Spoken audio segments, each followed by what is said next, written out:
Hello YouTube! Aujourd'hui on est le jeudi 1er août et c'est le jour idéal pour devenir Electro. Si tu ne te souviens pas d'Electro, eh bien c'est le méchant dans The Amazing Spider-Man numéro 2. Je sais, il a pas une réputation de grand méchant parce qu'il est pas ouf, mais en tout cas il a quand même une apparence géniale, l'électricité, tout ça, moi j'adore. Normalement il a pas de cheveux, mais j'ai préféré, pourquoi pas hein, après tout. Allez, le tuto, ça commence maintenant. Pour un total look, j'ai décidé de mettre des lentilles sclérales. Donc qu'est-ce que c'est? Ce sont juste des lentilles qui prennent vraiment toute la place au niveau des yeux. Ça fait un effet de dingue. Bon, les premières fois, c'est assez chelou quand tu les mets, mais après, il faut s'entraîner avec le temps, ça passe. La référence, ce sont les lentilles Thanos. Personnellement, je préfère mettre mes lentilles sclérales au début, étant donné qu'en fait ce sont des lentilles où j'arrête pas de pleurer, donc je vais pas gâcher mon maquillage et je vais attendre d'arrêter de pleurer avant de tout commencer. C'est parti, dans un premier temps je vais déposer ma base P. Louise qui est teintée en bleu au niveau de mes yeux. Étant donné que c'est comme d'habitude, à la fin du make-up, je vais vraiment me concentrer sur un maquillage cool au niveau des yeux avec des fards à paupières. Donc qu'est-ce qui me correspond le mieux? Ce sont les bases P. Louise. Donc comme tu as pu le constater, j'avais bien plaqué à l'avance mes sourcils et je repasse sur la majorité des endroits où je peux. Ensuite je prends un fard à l'eau, donc je t'avoue que je vais pas te donner la référence du fard à l'eau que j'utilise parce qu'il est juste merdique, il est nul, j'ai pas du tout réussi à le travailler, pourtant je l'avais bien mélangé tout ça. Donc moi ce que je te conseille c'est vraiment la marque Make Up For Ever et je pense que ça ne te fera pas ce résultat là, mais moi plus je passais des pinceaux et plus ça partait, donc la matière était vraiment trop fragile, tu passais un doigt c'est fini, oh là là c'était un enfer, j'ai vraiment galéré. J'ai quand même mis 2 couches, bon après c'est un bleu clair donc c'est pas très opaque, mais bon j'ai essayé de rattraper ça avec les endroits de lumière en utilisant un autre produit qui est cette fois-ci un mix de fard gras et de fard à l'eau, mais je pense que c'est plus dans les fards gras, c'est la crème clown de chez Snazaru. Je la concentre vraiment au niveau de mes coins de lumière. D'ailleurs, au lieu de prendre un fard à l'eau, tu peux tellement prendre un fard gras pour le teint. Je pense que j'aurais dû faire ça, mais bon, je pense que aussi j'en avais pas de la couleur que je souhaitais. Donc j'ai évité de faire ça et j'ai pris le fard à l'eau. Maintenant je passe à ma palette Morphe. Comme tu peux le constater, c'est une palette très colorée. C'est une palette également que j'utilise énormément pour les maquillages artistiques, donc pour faire mes contouring. Et pourtant je me maquille pas énormément les yeux. En fait je trouve qu'elle est parfaitement pigmentée pour faire le teint, mais pas assez pour faire les yeux. Je sais pas si tu comprends ce que je veux dire. Bref, je vais prendre une teinte bleue un petit peu plus foncée que le bleu clair que j'ai sur mon teint et je vais venir tracer un contouring assez grossier. Donc je vais faire tout le tour de mon visage, je vais creuser mes joues et aussi je vais me concentrer au niveau de mes os en dessous du cou. Je n'oublie surtout pas de mettre du relief au niveau de l'intérieur de mes yeux, donc tu vois, tu n'as pas caché tes sourcils pour rien, il faut quand même mettre cette zone en valeur.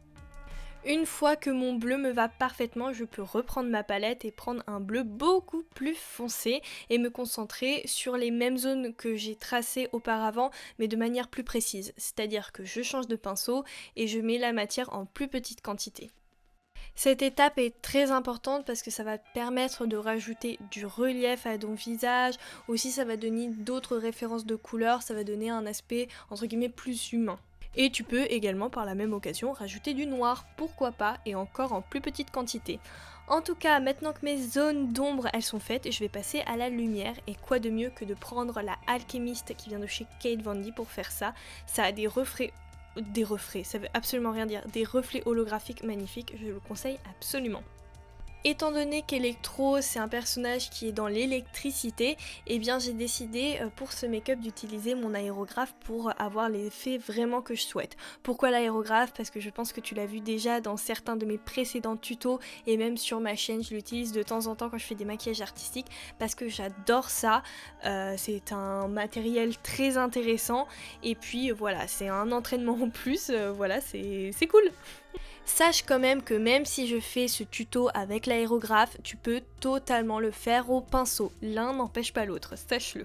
La seule chose à retenir, c'est que dans un premier temps, il faut prendre un bleu qui ne contraste pas énormément avec la couleur de ton teint. Parce qu'en fait, normalement, si tu as bien tout suivi, t'as fait ton contouring, t'as bien tracé tes endroits de lumière, et en fait, c'est aux endroits de lumière que ça va ressortir un petit peu plus. Donc tu crées plein de petits courants électriques, et ensuite tu peux passer à un bleu plus foncé.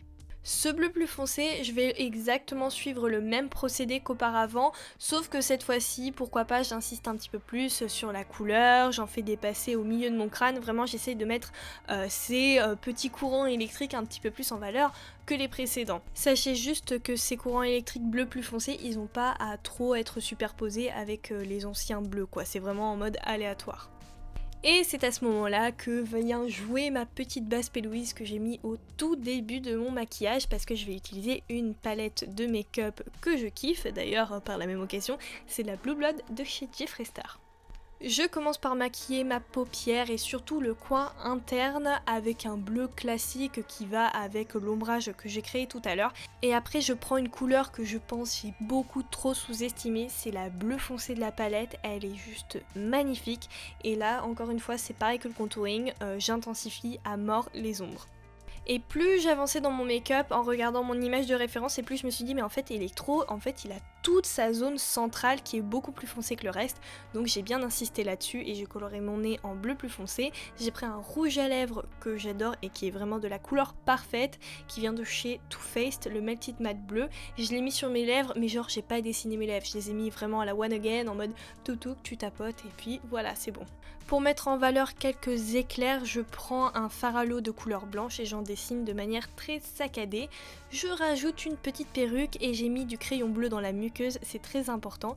Un petit peu d'highlighter pour finir mon look. Je cache mes raccords maquillage avec une veste qu'Electro porte et c'est terminé. La vidéo est enfin terminée, je t'avoue que le make-up m'a pris plus de temps qu'il ne fallait parce que j'ai dû passer des couches d'aérographe différentes pour faire l'effet que je voulais. Et finalement ça m'a mis genre 3-4 heures à faire. Je m'attendais pas du tout à ça. Voilà, mes yeux piquent, j'ai envie de pleurer et j'arrête pas de me moucher. Donc je vais direct passer à ma séance photo pour Instagram. Et nous on se rejoint demain dans une prochaine vidéo. Et n'hésite pas vraiment si tu as aimé la vidéo à me laisser un commentaire, un petit pouce bleu et à venir t'abonner sur mon compte Instagram. Moi je te fais plein de gros bisous. À demain.